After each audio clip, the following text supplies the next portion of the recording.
Fred Durst.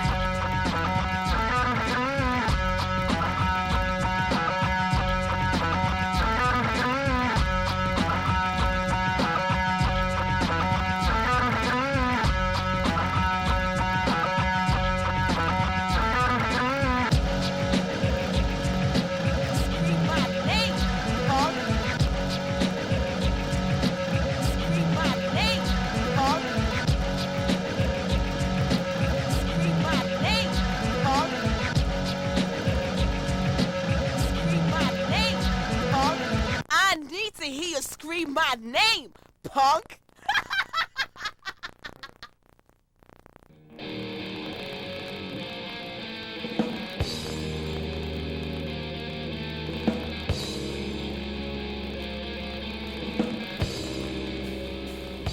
I'm Rob. I play guitar. I spent some time with Limp Bizkit in the band. Don Otto was the drummer, and his cousin Sam Rivers was a bass player. And Fred was the singer. I played guitar. That was the first version of the band. They're awesome. They say fuck a lot. I did not have sex with this man. Don't lie. But she would. I met Fred Durst at a show. Another band I was playing in at the time. We had played a set that night, and he came up to me after the set and asked if I'd like to come check out his band. And he was into tattooing, just breaking into tattooing at the time. My name is Nicholas Wagner, the manager here at Westside Tattoo. Freddie Durst was working here for, I believe, a period of 6 to 8 months, and he's ended up in Limp Bizkit, real big, blew up real big. A lot of people in town know who he is, and real familiar with him. And he wasn't here long, but we all got to know him.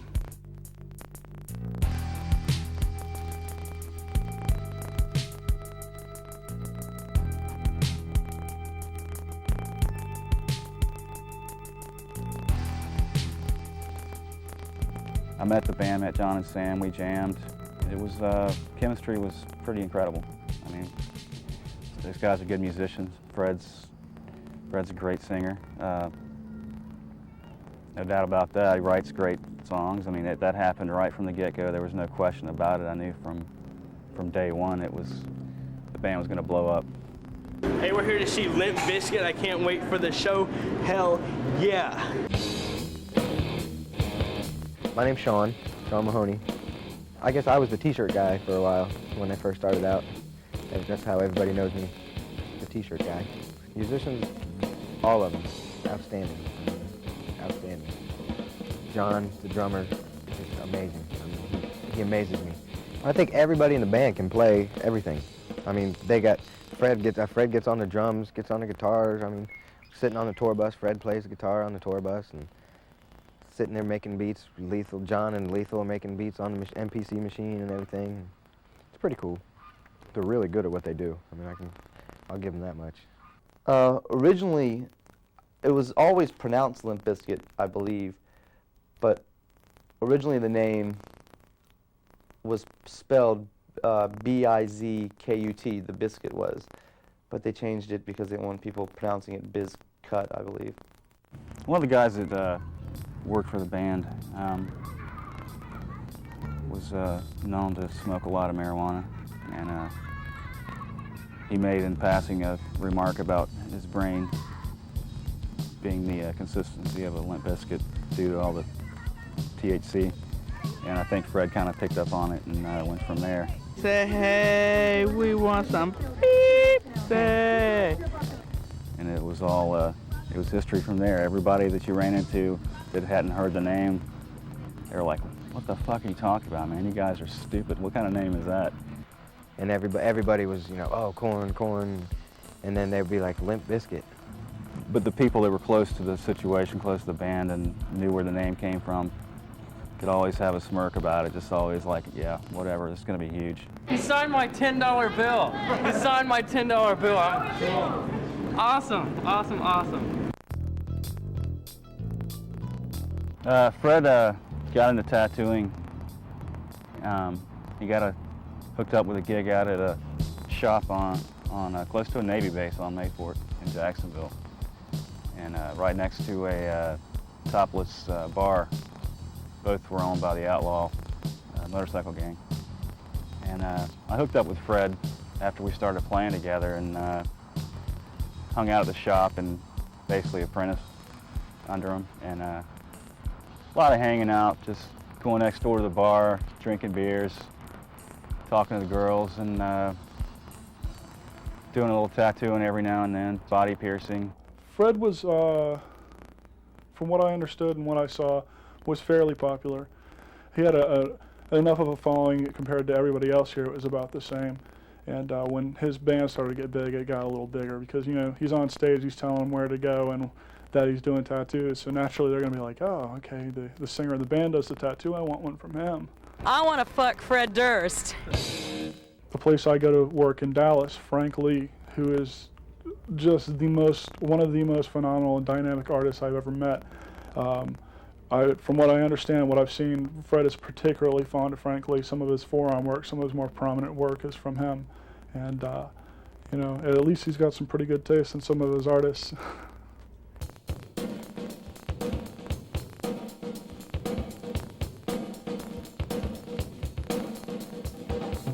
And he continued to work in different shops until I guess 6 months into his career as a tattoo artist, he had a stint in Philadelphia. He worked up there for probably 4 or 5 months, and that was during that time that the band kind of took a break for a while. I'm going to stop here because this is like Wes enters the picture.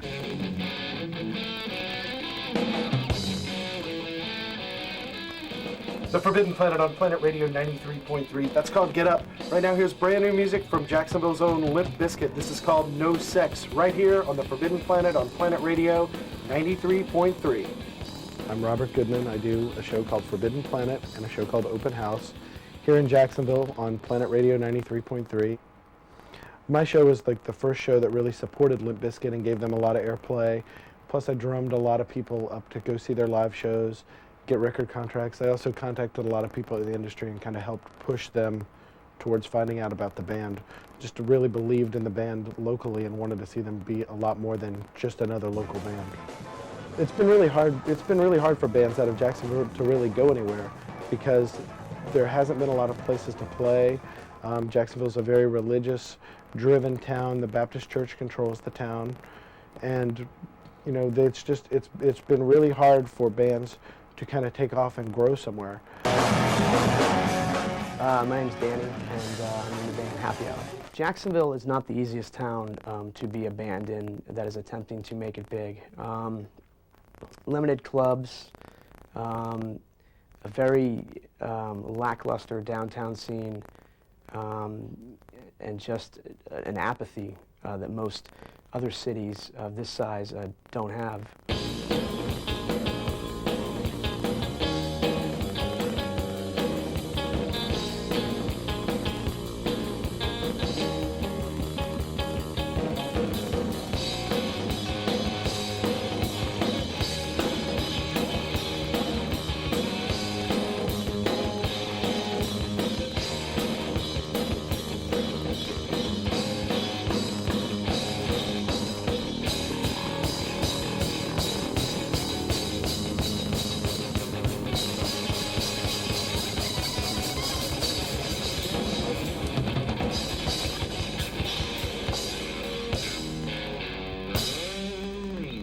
It's a small town, you know, through population size, but geographically it's huge. And I mean, there are some good places as far as this town. Like the 5 Points area has like 3 or 4 walls that are commissioned for people to graffiti on. So I mean, they embrace a lot of like the urban elements. You know, they embrace breakdancing in a lot of places in 5 Points. A lot of the clubs, I mean, although the scene's kind of exploding down here as far as like the dance scene, I mean, it's a fairly positive, it's staying pretty positive scene. So I mean, there's a few big clubs in Jacksonville. Yeah, there is some dead spots and there can be nothing to do, but it's just like any other town as far as that goes. My name is Sage, and I'm the ex-girlfriend. And I guess I just helped with the lyrics. He just pretty much wrote about things that we had gone through. That's how I helped that way. First concert that I went to, Limp Bizkit, was at the Milk Bar. And it was there was hardly any people there at all. It was very, very bad, actually. They weren't very depressed, I guess. They were just trying to get around and get out and get people to listen. Just their normal following people, probably 15 people that just knew about Limp Bizkit and just always came to the band room and just was there the whole time.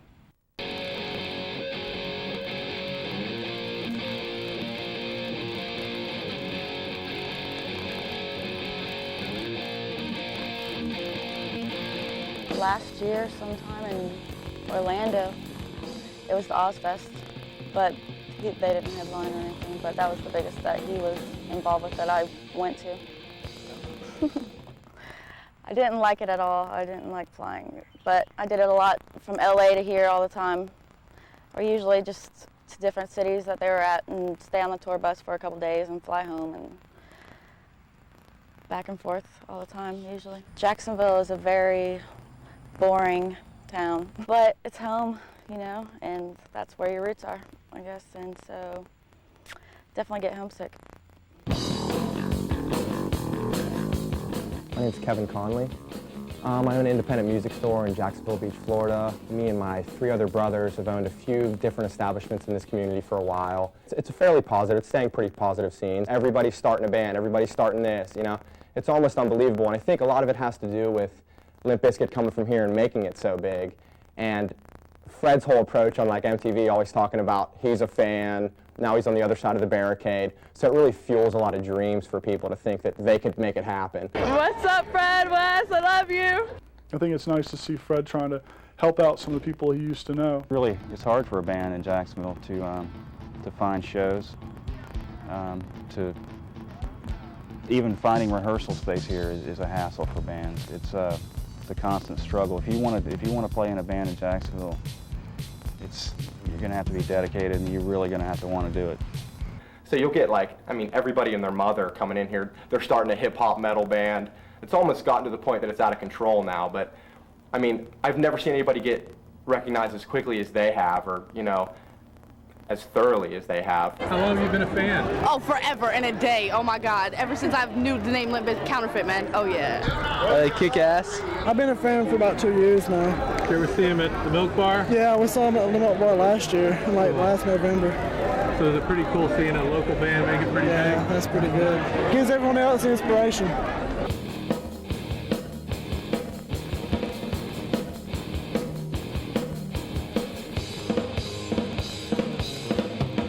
My name is John Citroni. I am the Arts and Entertainment Editor for Folio Weekly.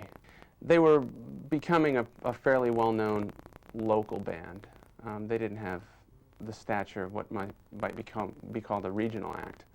But I started hearing about them playing, you know, being the calendar editor here at the time, I was putting their show dates into the calendar and misspelling their name. And didn't know much about them except that they were playing the clubs with everybody else. Their act hasn't really changed. In fact, I remember seeing Limp Bizkit, oh geez, I would say a couple years ago, a good year before $3 Bill Y'all came out, and they were playing a show and there weren't that many people there, but they were still really into it. Fred was still running all over the place and screaming.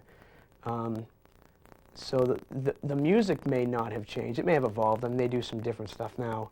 Money and a really good studio can let you do more, but they've just blown up.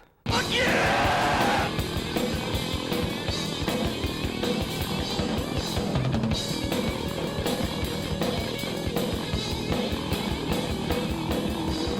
Pretty much at the time it was smaller venues, club scenes, a lot of dark places, stuck in the corner, you know. A lot of people, when we first started out, before they knew who Limp Bizkit was, they were like, you know, Limp who? What's that? They played in places like around here, what used to be called Spike's Doghouse, little tiny stage. I mean, you could barely fit them all on the stage. I mean, it I mean, Fred would be walking around, you know, like in the barricade or whatever. He'd be down on the floor, just, you know, singing, walking around with the people, like the 5 or 10 people that might have been there. You know, he's just hanging out with them.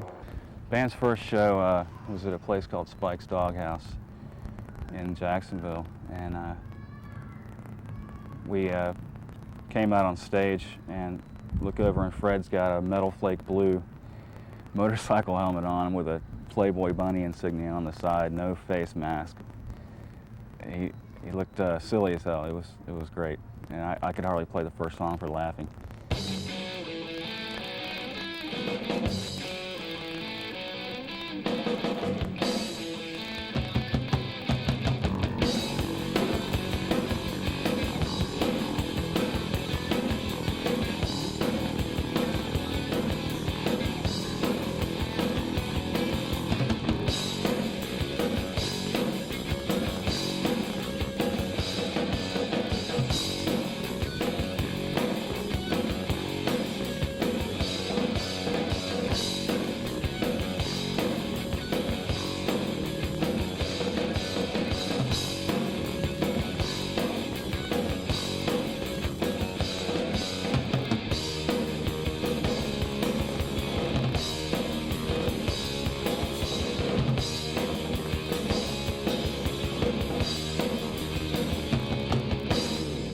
West Portland is performing God, bro.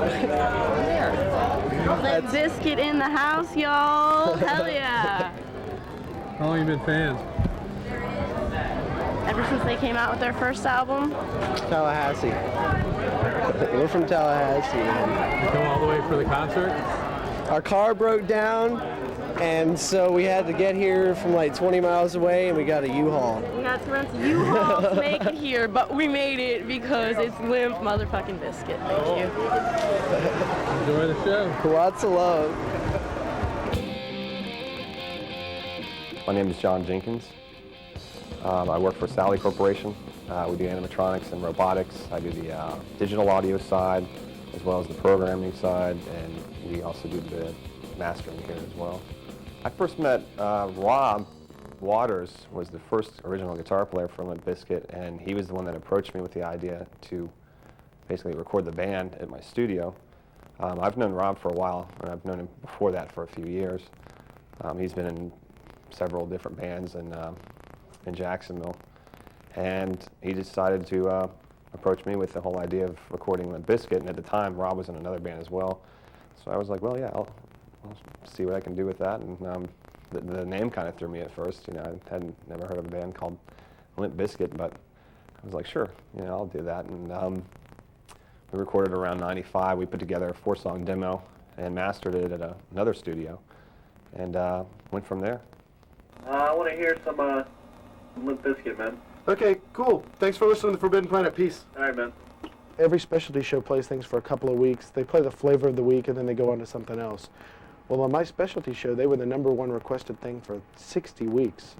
Things don't last 60 weeks on a specialty show. It was amazing how much the phones would light up. I mean, I could just answer the phone Limp Bizkit line instead of Forbidden Planet. It's just crazy.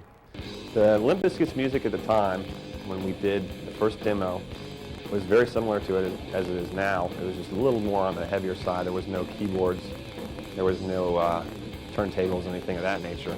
It was basically guitar, bass, drums, and vocals.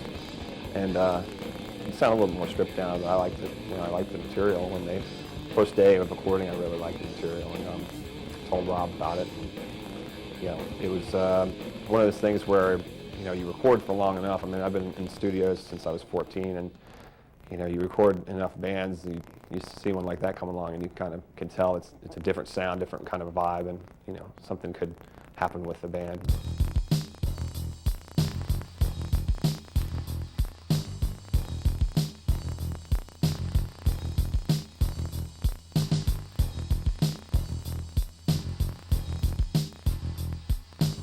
I think adding DJ Lethal to the roster of Limp Bizkit was when the people in Jacksonville really took notice and said, hey, you know, they got the House of Pain DJ with them. They may really like break out of here. They may really do something outside of Jacksonville and really go somewhere. Because before, I think people, you know, they were a phenomenal local band, but most local bands have stayed local bands. And when you added someone who'd already been touring and been hugely successful, had bands like Rage Against the Machine open up for House of Pain, you know, they realized that they were really going to go somewhere. And I actually had a funny story. The first time I met Lethal was the time they came in with the DAT player to the studio, and they were going to play like a lot of the loose versions of the songs on the air. Well, they came in and they introduced him as Lee, and I knew that he was still living in LA and that he had not moved to Jacksonville.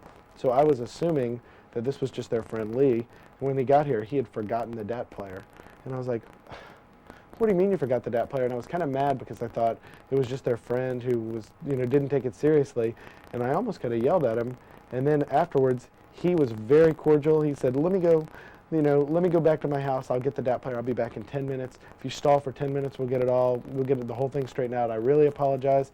He left, and I looked at Wes, and I said, who was that guy? And he goes, that's Lethal from House of Pain, or formerly from House of Pain. And I just completely felt ridiculous. When Limp Bizkit added DJ Lethal, I think it definitely changed their sound. He is a very experimental DJ. He's not just somebody that scratches records. You know, he runs his things through, you know, guitar pedals, effects processors, Marshall cabinets. I mean, he really tries to come up with sounds that are going to be just as much a part of the music as a guitar is. And a lot of the times, when you listen to their material, it's like sometimes you can't tell what's what. I mean, and that's a good thing to me. You know, it's like it makes the music that much more interesting to listen to, and not a lot of people are doing that. Mark Faulkner. I'm a freelance writer for the Florida Times Union. The Milk Bar is a downtown nightclub. It's actually located in the basement of a building. It was very dark. The walls were painted black, the floor was painted black, the ceiling was painted black.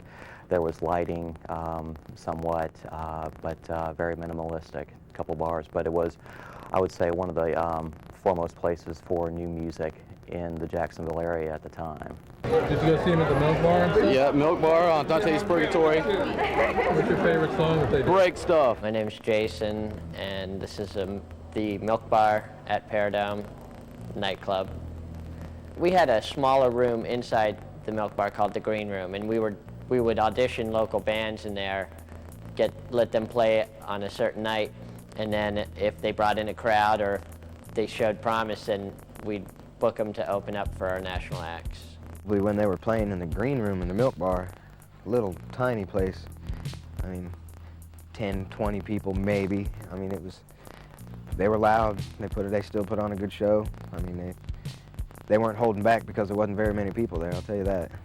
I mean, they were giving it all they had every time. They brought in about 30 people the first time they played, which still was not bad for a lot of local bands, and but they had a lot of, you know, they had it together.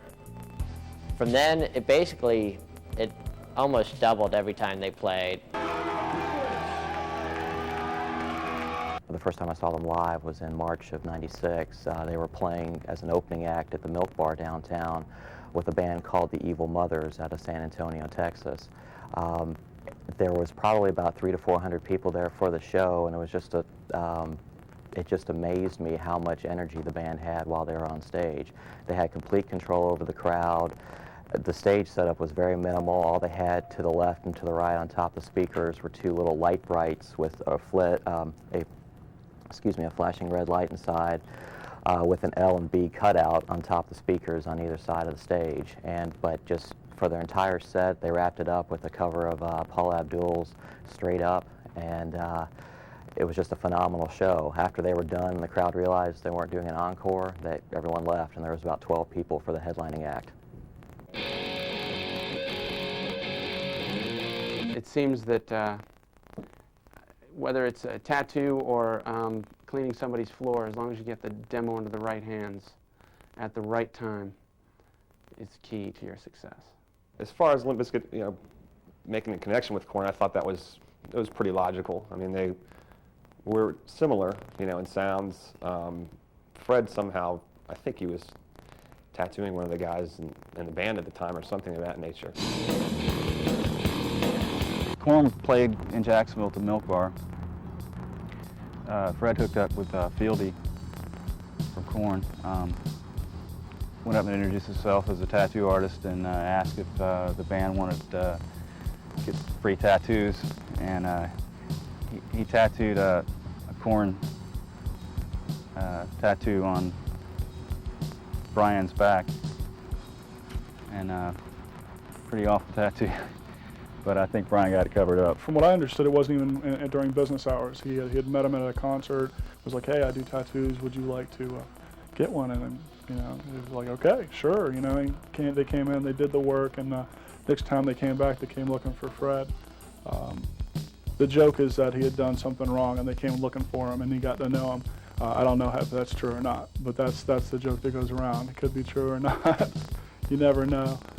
At the same time, the guys from Korn were dropping the demo into some producers' hands, some execs' hands, and I guess being in the Korn arena and people who are associated with that genre of music, Deftones and Rage Against the Machine before all of those guys, those kinds of producers are looking for those kinds of acts. And I don't want to say it was overnight success, but they certainly had Fred Durst and the rest of the band in the right spot talking about deals. He slipped Reggie a tape, which Reggie passed on to Ross Robinson, and Ross dug it. Ross was into the band from the get-go. I guess he caught some of the buzz that was going around, and the songs were good. And from then on, it was a matter of Fred working his magic on the phone and talking to management and producers and people in the industry, man. Just he had them all connected like right away. He was hooked up with all these people, and it was never-ending phone calls around the Limp Bizkit rehearsal house. Fred's always getting calls from all these people, and it was clear that Ross was the one to produce the band, but Fred definitely made his way in the business pretty quick.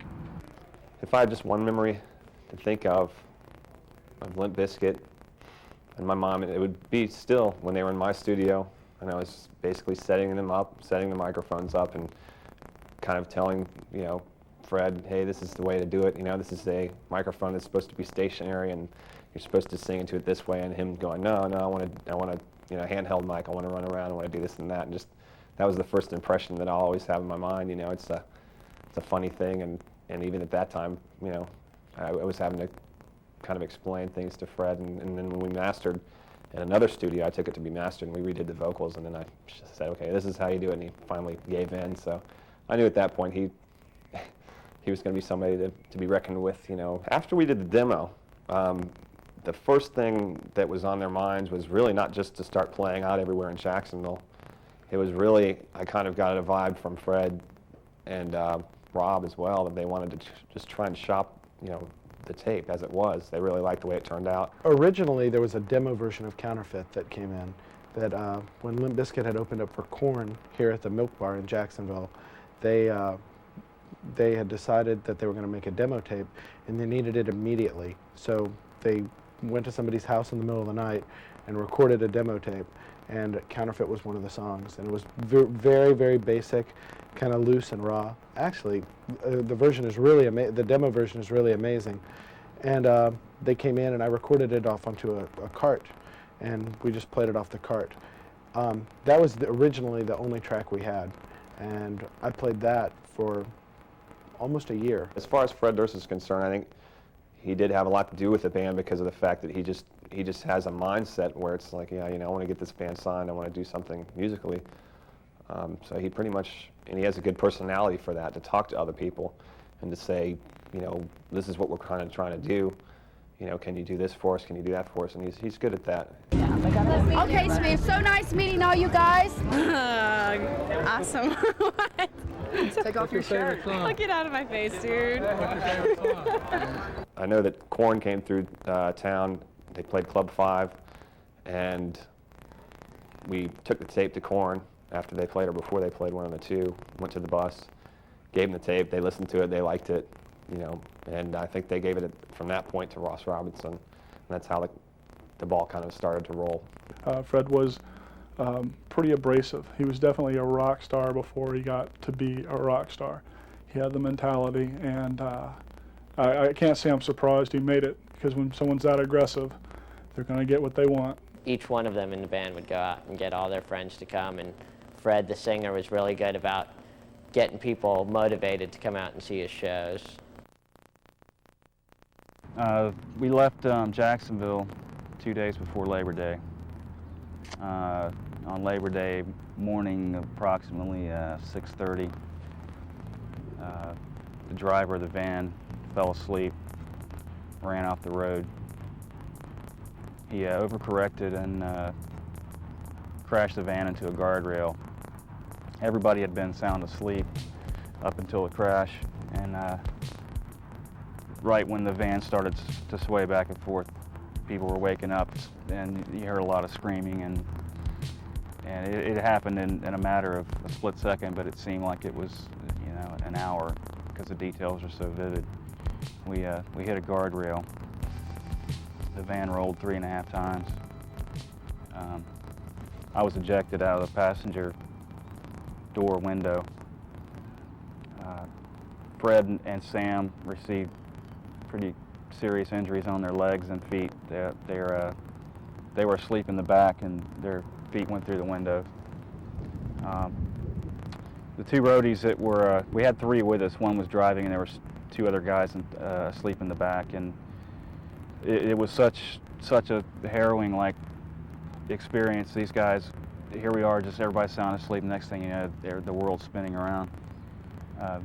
The back doors flew open, and one of the guys started to fly out, and one of the roadies reached out and grabbed him, snatched him, held him in place till the van stopped moving. John and Sam and Fred, everybody was all cut up. We were banged up pretty good. Terry Balsamo was also in the van. He had glass coming out of his skin for the next 2 or 3 months.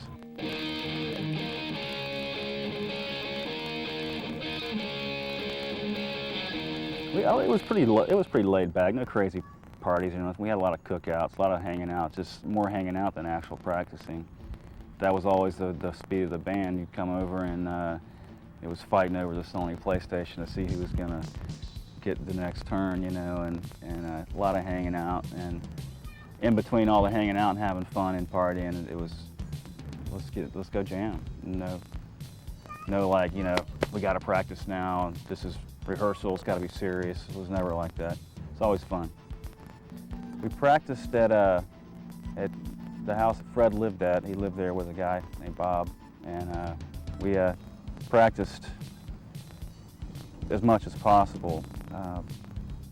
Neighbors hated us. Cops were there all the time. The cops showed up at least 2-3 times a week. We usually tried to stop.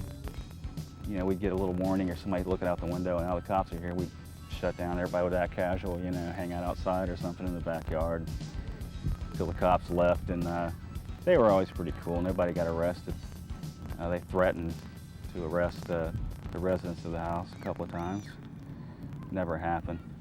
Yeah, the song Stinkfinger was Fred's take on the attitude of the neighbors, which was they didn't like the band being there. The yard always looked like shit. I mean, there was always, they never mowed the grass. And this is a pretty nice neighborhood, you know. And the neighbors, they were definitely the black sheep of the block. Hi. Cool, that was neat. I like that. You like that? That was pretty fun. Good. Are you a fan of Limp Bizkit? No, they suck. Of course I'm a fan. That's why I paid for a ticket. Dude, I like the remake of Faith the best, dude, out of all of them. But I like the new CD too. It's pretty tight. They're pretty real. They kick ass. That's all. They just had that attitude like, no one knows us anything, but we're going to get what we can and go all the way. And they always had that attitude. People want to go out and see somebody that fires them up and makes them excited, you know. And I'm like that too, you know. I pick out bands that get me excited. You know, I go out and when I go to a show, I go sing, you know, Machine Head, Sepultura, Slayer, things that get me worked up. You know, I'll go see a mellower band, but somebody's just standing there playing an instrument's not going to make me excited either, no matter how good they are. So, and what I've seen of Freddie Durst's work, he seems to work them up. He knows what he's doing there. My name is Don Smith. I have a small company called Creative Town International, and basically what we do is meet bands, different sources, and we listen to the demos they have, and if we think it's something that could be sold to a record label, then we bring them in the studio, redo a better demo, and then we attempt to shop it to the labels. Basically what happened is Sam Rivers, the bass player, came up here to the studio and was excited about a band that he had. And he was telling me all about it, and he'd heard that I would record demos and try to help. And so he invited me over to the band room where they were practicing, and they set a stool up in the middle of the floor, and I sat there and listened to the set, and then I just instantly knew these guys are good. This is real good. It's different, and it's really, really good. So after that, we sat around and talked and tried to make some arrangements to get in the studio, which we did pretty quick. My name is Pete Thornton. I'm an engineer here at the studio. So I'd gotten a job here, and he showed up on the scene around the same time, I guess, a little bit after. And we started working on different projects, I guess, right from the beginning. The lineup at the time was Fred Durst, obviously, Wes Borland, his brother Scott, John Otto, and Sam Rivers. At the time, he said they were rehearsing right down the street from the studio, and I had to see them. They were awesome, and just went on and on about them, and I was like, oh yeah, okay, whatever, you know. And eventually he brought them into the studio, and we recorded like, I guess like 3 songs in about 3 or 4 hours. Just, they were totally prepared, just knocked it out in no time. I think that ended up being the demo that got them their record deal, was the one that we did in just a matter of a few hours, you know. Kind of like Rage Against the Korn, like a Rage Against the Machine meets Korn I described their sound as that at the time, just because that's the only way the only 2 types of music that I was familiar with that were ingredients in their sound were those 2 bands. Although I think that they've totally developed something different from that. Pieces of metal and jazz and hip-hop all mixed together. It was just and done their own way. It was done different than anything I ever heard. It was real exciting. Everybody was in here, and then the drummer was out there with headphones, and they just busted it out, basically one take, I believe. When I met them, they were already as talented as any seasoned pro you've ever seen in your life, so it was very exciting to be around them when they were working. Are you a fan? I'm a dad of a fan. Oh, what do you think about Limp Bizkit? I think that I'm on duty tonight watching these 2 right over here. Are you going into the concert? Oh, yeah. Have you heard their music? Yes, I have. What do you think? I think I'll be out in the hallway with all the other parents watching their kids. They have hooks in all their songs. I mean, they've learned how to master the hook, that's for sure. But I mean, something that wouldn't turn somebody away before they even start hearing the lyrics. You know, something that's so heavy that some guy or some woman or some guy is, oh, this isn't my speed, this is way too heavy. Something that, you know, is like, leads into something and doesn't scare people away in the first couple notes with heavy notes. I mean, once they hook people in like that, you know, and then they're going to get to know them as a heavy band too, but they're going to first learn of them as like a lyricist, people who have heavy lyrics and, you know, or have a lot of good content in their band or tight music band. Well, the things I look for as a music writer, I look for a dedication to their style, to their work, to their music, to their songcraft, and in that show that I saw, I could see the passion behind the music they played. It might not be something that, you know, the common pop listener would listen to, but there's a passion there, a feeling behind it, an emotional impact that the music has. After we did the demo, it's kind of like they became something so much greater than that. They had people coming from record labels out to Jacksonville to see them, and they did this show at the Milk Bar, and it was just unbelievable. They went, the week prior, they went out to all these schools and handed out flyers for and free passes for kids to get in for free, so because they wanted to pack the place out if there was an opportunity for them to get some type of deal. And I couldn't believe it. The place was totally packed full of people, probably over 1,000 people. And they basically just kicked ass. It was awesome. Last time they did a show in our venue was probably 2 years ago. And it was so packed out. It was the biggest night we ever had. And if the fire marshal had been there, we would have been shut down that night. And it was, 120 degrees inside, and there was sweat dripping off the walls, and it was nuts. It was total chaos. And they put on a great show. Don did live sound for him that night, and I think everyone who was there was totally blown away.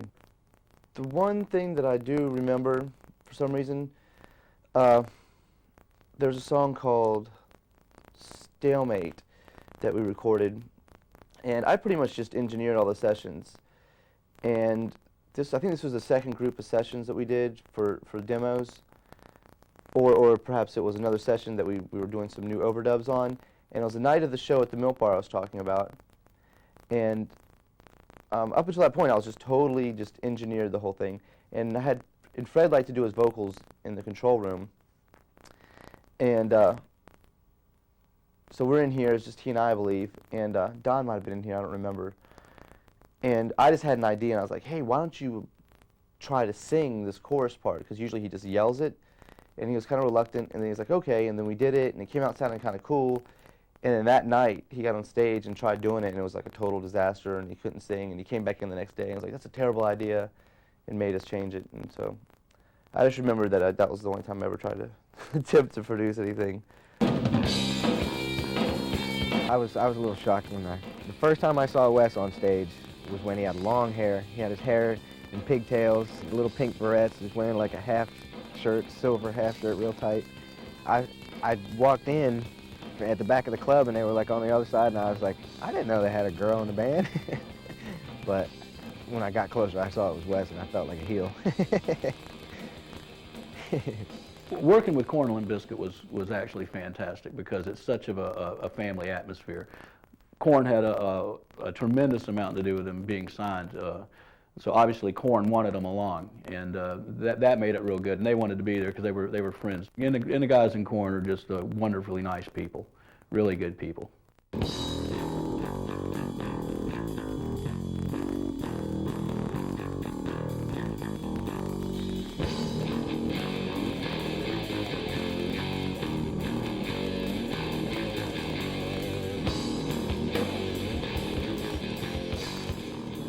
To a topless bar, and Wes ran out of dollar bills, so he decided to put all of his change. He dropped it in the girl's G-string, which it fell out and went everywhere, and she was quite upset. And it took me some time to convince her that he wasn't being mean. It was just all the money he had, so he was donating it. Of course, with Wes, he's a super intelligent person, and you never know if he's joking around or if he actually did it innocently, but I think he did it innocently. There was times when we were ecstatic to sell 5 T-shirts. I mean, I'd come back on the tour bus and I'd be like, guys, we sold 5 shirts. They're like, yeah. And it just, every day, it just started getting bigger and bigger and bigger. And it's just like, I mean, hey, we sold 500 T-shirts today. Oh, that's cool, you know. Now they're selling millions of shirts, making millions of dollars.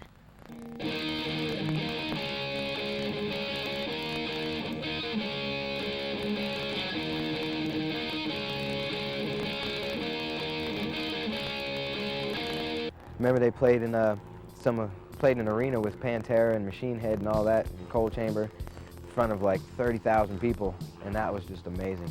I mean, helping out on stage or whatever, and I'd just be like looking out over the crowd, and I'd just be like, wow, there's like 30,000 people there. I mean, personally, I couldn't do it. I mean, I'd get nervous or something. I mean, but I guess they've gotten used to it or whatever. They do a good job. One time on the bus, we had a few drinks, and I passed out. And we woke up in Texas at a truck stop, and I got off the bus to go to the bathroom, and they'd completely painted me with magic markers.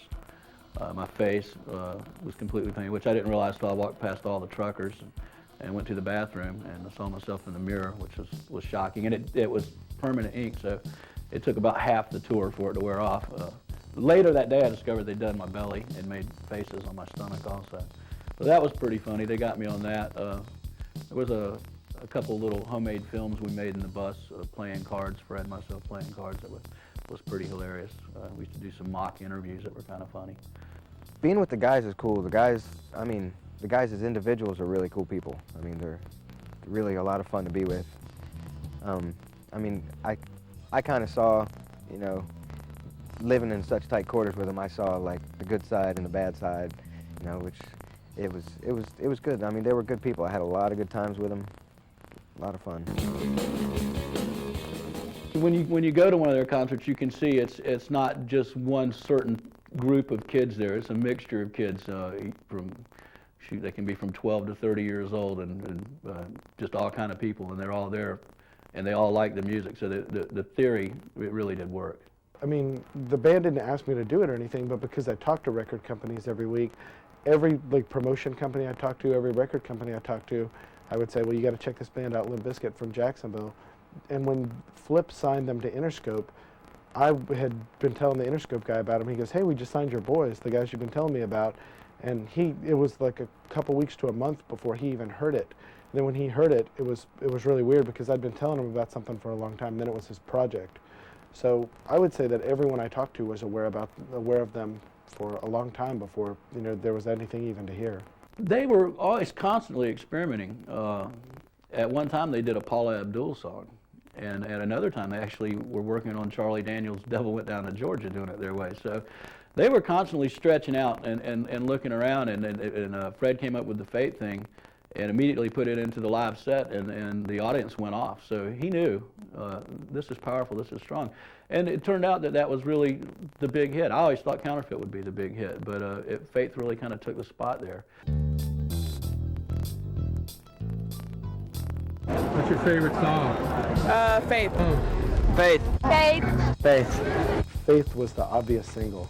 Faith was huge on the phones. I mean, the phone response was just huge to them anyway, but Faith was enormous. They were going to close the gap between what you would say would be white rock, which was more of the metal type stuff, and the black music, which was more of the hip hop rap type thing. Their intention was purposely to cross those boundaries and bring something into coliseums and venues that both everybody could like. After Faith, I saw not just the teenagers buying the album, but also you know, people in their 20s and their early 30s buying the album as well. I think it was the same people who were buying the new alternative rock albums, like the fans of Smashing Pumpkins would buy a Limp Bizkit album. Fans of Blues Traveler would buy a Limp Bizkit album just because the single, I think a lot of people from that age group in their late 20s and early 30s remembered Faith when it came out originally and liked the new take on it. Honestly, the most vivid memory I have of the band entirely is when they performed the acoustic version of Counterfeit in the studio, because they hadn't planned to do it. I said, would you guys want to play live? And you know, because we talked about them playing live, but we never confirmed it up when it came in. I said, you guys going to play live? And they kind of looked at each other and they said, we'll play live, we'll do it. And they just did it totally off the top of their heads, and it was as brilliant as anything on their album. So to me, when I think about it, that was the most amazing thing. Probably because I can't go back and recreate it either. And I think this album's just, I mean, it's already way bigger than anyone really thought it was going to be, and I think it's going to be even bigger. I think, you know, bigger than the Backstreet Boys, bigger than Spice Girls.